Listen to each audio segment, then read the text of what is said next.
Eu acho bonitinho esse que eles bolaram aí.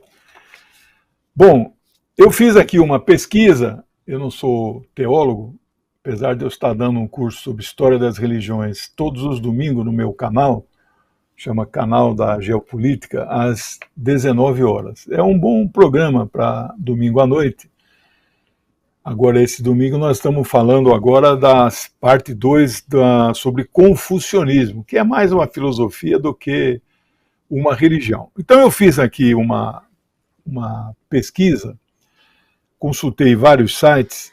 É muito estranho os judeus que aguardavam a vinda do Messias, e quando o Messias veio, pelo menos o Messias reconhecido por uma parte deles, né, dos próprios judeus, a maioria do povo não reconheceu, e não só não reconheceu, como, segundo está escrito lá nos evangelhos, eles rejeitaram, né, tem aqui uma pesquisa, né, a rejeição de Jesus, aparece em várias passagens dos evangélicos sinóticos ou canônicos, né? Vocês sabem que são só 4 os evangelhos oficiais. Tem pelo menos uns 9 que são os chamados gnósticos ou apócrifos. Eu li todos eles, né? Apesar de não ser teólogo, mas a gente tem que estudar esse tema. Esse tema mexe muito com a sociedade, né? No Brasil não é uma nação católica mais, mas é uma nação cristã. Eu diria assim que 80%, 90% das pessoas são cristãs, né? Com as suas várias denominações, né? Bom, as escrituras sagradas para os judeus, o chamado Velho Testamento, que nós chamamos nesse termo, os que seguem a Bíblia, para os judeus eles chamam de Torá, ou a Bíblia judaica, ou o Pentateuco, aqueles 5 livros mais importantes. Não são só 5 na Bíblia judaica, tem muitos livros, profetas, juízes, números, etc., né? Mas os 5 que teriam sido escritos por Moisés, esses são os importantes. E várias passagens, né? Isaías, Miqueias, depois tem outras passagens de Isaías, eles falam na vinda de um Messias e estabelecem as condições que esse Messias viria. Filho de uma mãe virgem, nascido em condições bastante humildes, não é? Então eles detalham até o local de nascimento, não é? Bom, mas mesmo assim, esse Jesus, que eu acredito num Jesus histórico, tem pessoas que acreditam que ele é histórico e ele também é Deus, não é? Então, este Jesus, obrigado, amor, este Jesus que existiu, né? Tem gente que nega que ele tenha existido, eu não estou entre esses. Esse Jesus que existiu fez milagres, fez ações, contestou o judaísmo tradicional, não é? O cafezinho é bom. E aí eu anotei aqui, na minha pesquisa, 9 fatores pelas quais a gente pode tentar explicar por que os judeus não reconhecem. Tem alguns judeus hoje em dia que reconhecem, eles são chamados judeus messiânicos, mas são uma parcela tão pequenininha que não conta no cenário, né? O primeiro aspecto é que os judeus interpretaram as profecias de uma forma equivocada sobre o Messias, né? Então isso, quem diz é o próprio Jesus em várias passagens. Olha, vocês estão errados nisso, nisso e nisso, mas não foi possível. A religião judaica naquela época, vocês sabem, vocês assistem muitos filmes, e era uma sociedade muito verticalizada, né? O poder eles tinham um órgão lá chamado Sinédrio, que era um conjunto de juízes, cada cidade tinha 20 a 23 juízes, era o Sinédrio. E tinha o grande Sinédrio, que ficava em Jerusalém. Isso aí era uma espécie de assembleia de juízes. Juízes é uma figura importante na história, tanto que tem livros na Bíblia já juízes, né? O segundo, que talvez esse seja o mais importante, os judeus esperavam um Messias, um líder poderoso que os libertasse do jugo imperialista romano. Isso não aconteceu. Não é?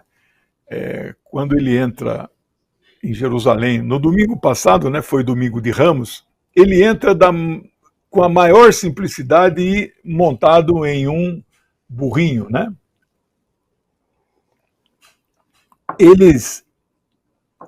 Os judeus idealizavam que esse Messias viria do céu como um poderoso e com com uma espada e tal, expulsaria todos os romanos, né? Isso é acreditar, assim, a gente chama isso na filosofia de idealismo, isso aí não encontra uma base material, né? De qualquer maneira, não é preciso dizer que os judeus passaram por experiências de escravidão várias vezes no Velho Testamento, Babilônia, Egito, etc. E pela primeira vez eles viviam de forma livre, mas não eram escravos, mas eram dominados por um país imperialista, né? Porque era um império, né? Bom, esse Messias, o sentimento que eles tinham é que era um Messias libertador. E Jesus, a pregação dele foi a libertação do pecado. Isso estou falando a reprodução da opinião cristã, né? Então, ele veio para libertar as pessoas do pecado, e o mundo que ele pregava, ele mesmo disse, o meu mundo não é deste mundo. Tanto que a polêmica lá dos sionistas em Israel, o Israel que está na Bíblia, na interpretação dos judeus que não são sionistas, não é um Israel terreno, é um Israel celestial, não é? E o Israel terreno só existiria quando o Messias estivesse aqui. Como eles reconhecem que o Messias não veio ainda, então eles não reconhecem este Israel, né? Bom, mas isso aí é uma pequena parte da maioria dos judeus lá em Israel e fora de Israel, eles são no mundo 20 milhões, em Israel mesmo deve ser o que, uns 6, né? A maioria dos judeus no mundo inteiro reconhece aquele Israel e são adeptos da corrente sionista, né?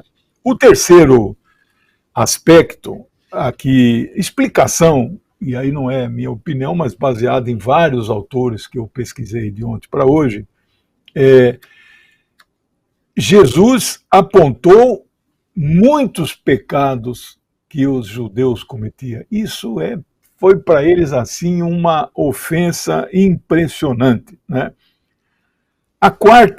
O quarto aspecto é que Jesus não se prendia às tradições judaicas. Vocês não têm ideia de quantas regras, normas, dispositivo não é bem o termo, né?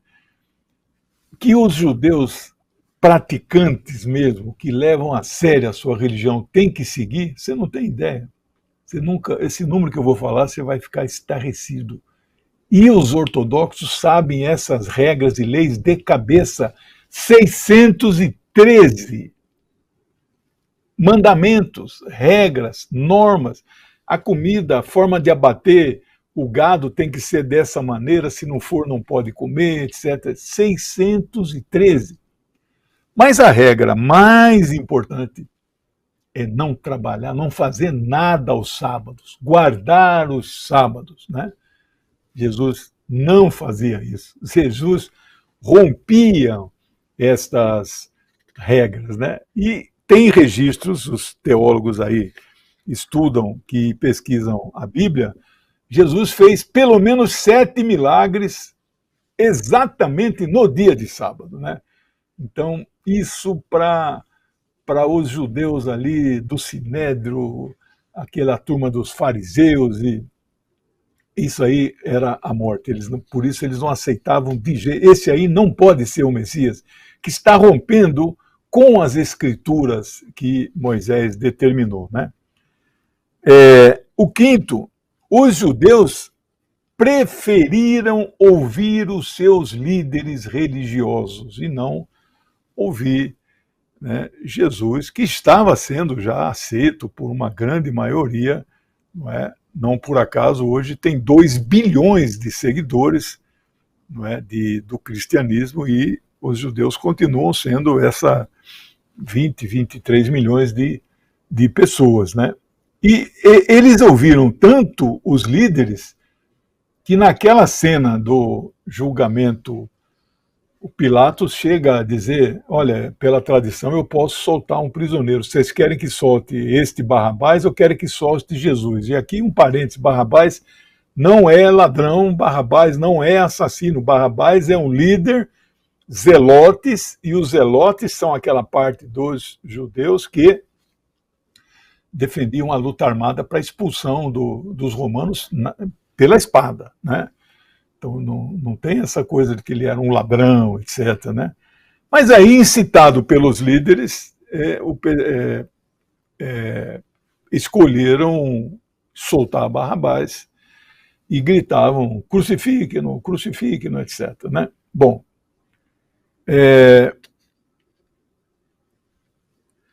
a sexta, os judeus creem num Deus da unicidade. Deus é um. E o cristianismo, apesar de Jesus e Deus, eu sou o Pai, eu sou o Filho, etc., seriam da mesma substância, eles falam em uma trindade. É uma coisa de difícil compreensão para quem não é religioso, né? Como que 3 pode ser 1, né? Então, essa é uma divergência teológica insanável, né? A sétima questão é: para os judeus, o Messias jamais pode ser uma pessoa mortal. E Jesus veio como um ser humano, como homem, né? Isso é uma divergência intransponível, né? Ele sentia dor, ele tinha que se alimentar, foi torturado e morreu. Isso os judeus falam: mas que Messias é esse, né? A oitava questão é que o Messias tem que ser um descendente do rei Davi, que é um rei muito importante na história judaica, não é? Mas eles diziam que Jesus era filho de uma virgem, não era filho de José. José não era o seu pai, né? José até poderia ser descendente lá de Davi, etc., né? E a última questão que eu pesquisei aqui, né, para os judeus não deve haver um intermediário entre o praticante da religião judaica e Deus, né? Você se relaciona diretamente com Deus. E a religião que Jesus acabou fundando, o cristianismo, ele até tem aquela passagem: ninguém chega ao Pai senão através de mim. Ele pôs um intermediário. Pessoal, essas são as grandes divergências, pode ser que tenham mais, mas eu trouxe aqui com muito esforço, carinho para vocês. Não acho que resolveu todas as dúvidas, né?